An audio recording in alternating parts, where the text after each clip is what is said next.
داستان کلید گم شده.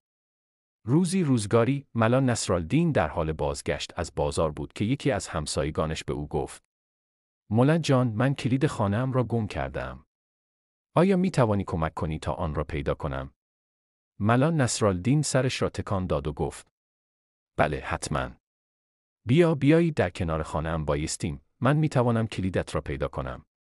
همسایه که کمی متعجب شده بود گفت: اما ملا جان، کلید من در داخل خانه‌ام گم شده است.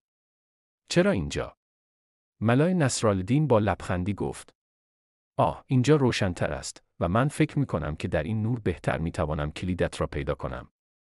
همسایه همچنان متعجب بود و گفت: اما کلید در خانه‌ام است، نه در اینجا. ملا نصرالدین پاسخ داد: درست است، اما من میخوام به تو یاد بدهم که همیشه باید در جایی که مشکل است جستجو کنی، نه جایی که راحت تر است. همسایه به شدت گیج شد،